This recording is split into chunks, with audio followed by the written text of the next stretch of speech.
अस्सलाम वालेकुम। जी आज के लेक्चर में इंशाल्लाह हम डेटाबेस के साथ बात करेंगे कि किस तरह पीएचपी की वेबसाइट में डेटाबेस अटैच किया जाता है और फिर फर्दर हम इंसर्ट, अपडेट, डिलीट, सिलेक्ट और दीगर जितने भी हमारे क्रूड ऑपरेशंस हैं उन सब की बात करेंगे पीएचपी में। और उसके साथ साथ फिर नेक्स्ट जो हमारी वीडियोज़ होंगी उसमें हम इंशाल्लाह कोई ना कोई प्रोजेक्ट भी कंप्लीट कर रहे होंगे। अच्छा जी, तो बात शुरू करते हैं। हम अपनी एप्लीकेशन में आ गए। हमारे पास एक पेज है जो हमने पिछली वीडियोज़ में बनाया था। अब इस फॉर्म में मेरे पास एक नेम की फील्ड है और एक एज की फील्ड है। अब टास्क कुछ इस तरह का हमें मिल गया कि भाई एक ऐसा टेबल हो डेटाबेस के अंदर जिसमें ये दो फील्ड्स इनपुट ली जा रही हो और उसके अंदर इंसर्ट कर दें। ठीक है जी। तो अब ये काम कैसे होगा, तो देखिए पहले हमने सीखा था कि किस तरह से हम बटन के प्रेस होने का इंतज़ार करेंगे कि जब बटन की वैल्यू सेट हो जाए तो टेक्स्ट बॉक्स नेम में से वैल्यू ए में रख दी और एज में से वैल्यू बी में रख दी। ये बात तो सबको समझ आई हुई है। आगे बढ़ते हैं, काम किस तरह होगा। तो सबसे पहले आप PHP एडमिन में जाएंगे, इसे लॉगिन कर लें रूट से। अगर आप जैम्प यूज़ कर रहे होंगे तो डायरेक्ट आपके सामने वेलकम स्क्रीन आती है। ठीक है, ये आपका लेआउट है PHP एडमिन का। यहाँ पर हम एक डेटाबेस बनाएंगे। अब हम एक नया डेटाबेस बना लेते हैं या किसी को इस्तेमाल कर लेते हैं। अब मैं एक डेटाबेस बना लेता हूँ। ठीक है, मैं डेटाबेसिस पर गया और एक न्यू डेटाबेस मैंने बना लिया आपकी क्लास के नाम से EE 2016-10C। ठीक है, ये एक डेटाबेस का नाम है, मैंने क्रिएट कर दिया।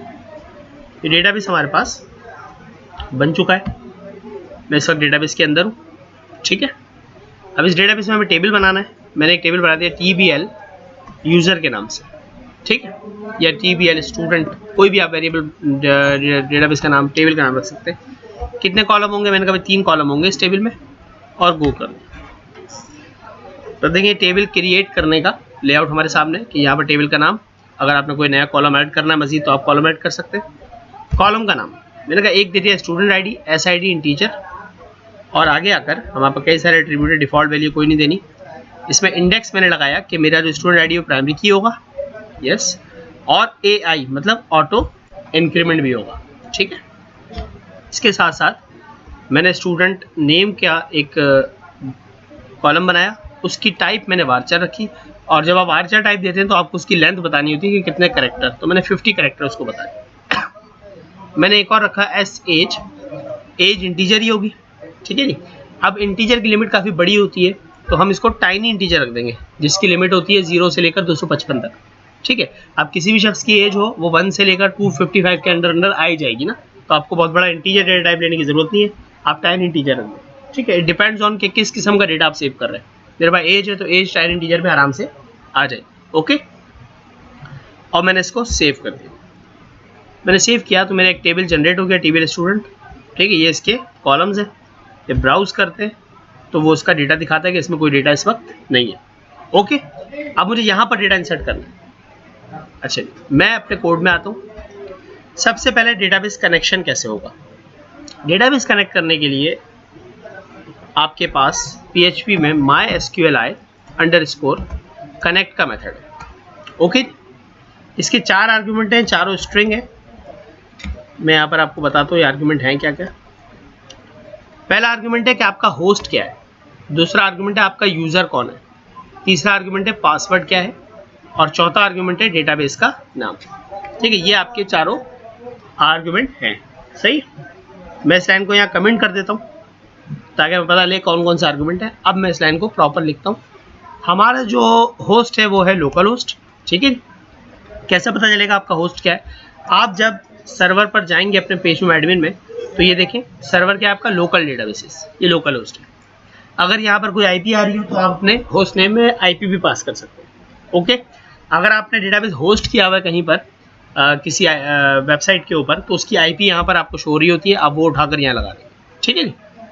यूज़र नेम, आपका जो यूज़र नेम है MySQL का बाय डिफ़ॉल्ट क्या है, रूट। ओके, पासवर्ड MySQL का कोई नहीं होता। डेटाबेस जो हमने बनाया उसका नाम रखा है EE 2016-10C।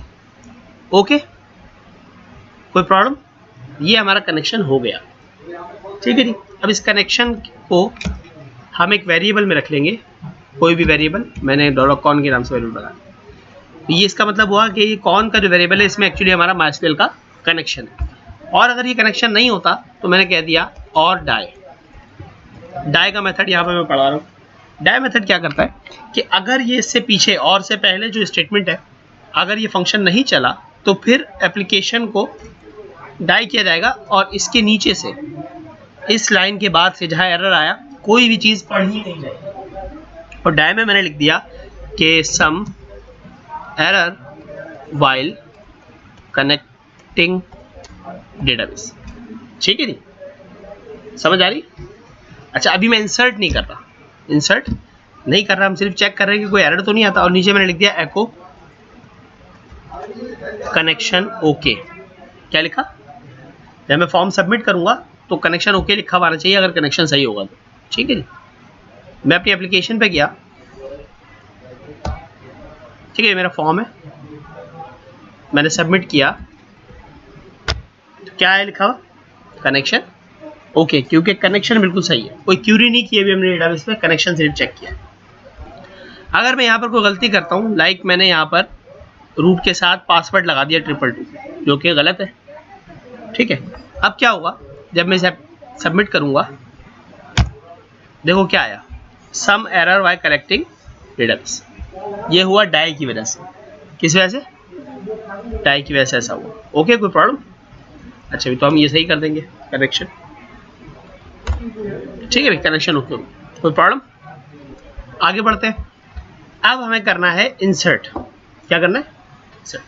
इंसर्ट या कोई भी क्यूरी जो आपने MySQL की तरफ चलानी है PHP से, उसके लिए हमारे पास मेथड है MySQLi_query। ये मेथड है, इसके दो आर्गुमेंट है। पहला आर्गुमेंट है कनेक्शन बताएं, दूसरा आर्गुमेंट है क्यूरी बता दें। सही, मैं इसको लिख देता हूं कि पहला आर्गुमेंट है कनेक्शन, दूसरा आर्गुमेंट है क्यूरी। इसको भी मैंने कमेंट कर दिया और अब मैंने इसको सही से लिखा। मैंने कहा कनेक्शन चाहिए, तो कनेक्शन कहाँ पड़ा हुआ है हमारा? $कॉन में। ठीक है जी, आर्गुमेंट। और यहाँ करनी है क्यूरी। अब देखिए यहाँ पर आपको इंसर्ट की क्यूरी करनी है, और क्योंकि क्यूरी हमें कंफर्म लिखनी होती है सही, तो उसका तरीकाकार जो बेस्ट है, जो मैं अपने स्टूडेंट्स को सिखाता हूँ, वो क्या है कि आप अपने टेबल पे चले जाएं और टेबल के एसक्यूएल पे चले जाएं। ठीक है, आपने टेबल में है, टेबल के एसक्यूएल पे, और यहाँ जाके इंसर्ट का बटन दबा दें, तो देखो ये आपको क्यूरी बनाकर दे देगा। कोई प्रॉब्लम? अब इस क्यूरी को आप यहाँ सही कर लें कि SID ऑटो इंक्रीमेंट है, तो हम यहाँ पर इसको नहीं भेजेंगे। ठीक है जी, हम भेजेंगे SNAME और एज। और वैल्यूज़ का जो एरिया है यानी ब्रैकेट, इसके अंदर हमने पहली नेम की वैल्यू है तो स्ट्रिंग के अंदर। ठीक है जी, और दूसरी वैल्यू इंटीजर है तो डायरेक्ट। ओके, ये दोनों चीज़ें ले ली। सो कॉपी किया मैंने और यहाँ पर आकर पेस्ट कर। ठीक है, अब देखें बिल्कुल प्रॉपर क्यूरी आ गई। Insert into table, S name और एज को हम इंसर्ट कर रहे हैं, डबल कोटेशन के अंदर है हम, इसलिए हम यहाँ पर $A दे देंगे, जो कि TXT नेम में से आ रहा है ऊपर। ठीक है जी, और एज की जगह पर $B दे देंगे, जो कि TXT एज में से आ रहा है। कोई प्रॉब्लम? नेम और एज से दोनों डेटा पहुंच गया, डेटा इंसर्ट हो जाएगा। मैंने कहा एको कर देंगे इसके बाद, अगर डेटा इंसर्ट हो जाता है तो लिखा हुआ आ जाएगा डेटा सेव्ड। ठीक है जी, और अगर गलती हो जाती है इस क्यूरी में, मैं अगर इसको एक लाइन में ले आऊँ तो आपको समझ आएगा ये किस तरह लिखा हुआ, ये ऐसे लिखा हुआ। ठीक है जी, मैंने कहा और डाई। अगर क्यूरी में गलती हो जाती है तो लिखा हुआ आ जाएगा एरर वाइल इंसर्टिंग डेटा इन TBL स्टूडेंट। प्रॉपर वैसे लिख दिया मैंने कि एरर आ रहा है जब हम TBL स्टूडेंट में इंसर्ट कर रहे हैं, तो अगर एरर आएगा तो ये लिखा हुआ रहेगा, और अगर एरर नहीं आएगा तो क्या लिखा हुआ आएगा? Data save. ठीक है भाई, कोई प्रॉब्लम? आइए टेस्ट करते हैं। एप्लीकेशन में रिफ्रेश किया, क्योंकि हमने रिक्वायर लगा हुआ है इसलिए खाली तो सबमिट होगा नहीं है। ठीक है जी, मैंने नेम दिया, मैंने दिया अली, और एज दे दी 15 साल, और क्लिक किया यहाँ पर। तो जैसे मैंने क्लिक किया, क्या लिखा हुआ आया? इसका मतलब है कि हमारे डेटाबेस की क्यूरी बिल्कुल सही चली और डेटा इंसर्ट हो गया। अपने टेबल में आकर MySQL में ब्राउज करते, मैंने ब्राउज किया तो देखें 1 ऑटो इंक्रीमेंट था, अली और 15 हमारे पर डेटा आ गया। ठीक है, बहुत ही आसान था। एक और डेटा इंसर्ट कर लेते। मैंने कहा दानिश, और दानिश की एज हमने 20 देके क्लिक किया तो डेटा सेव हो गया। आइए चेक करते हैं। ठीक है, दानिश आ गया। ठीक है भाई, तो ये था PHP के साथ डेटा को इंसर्ट करना।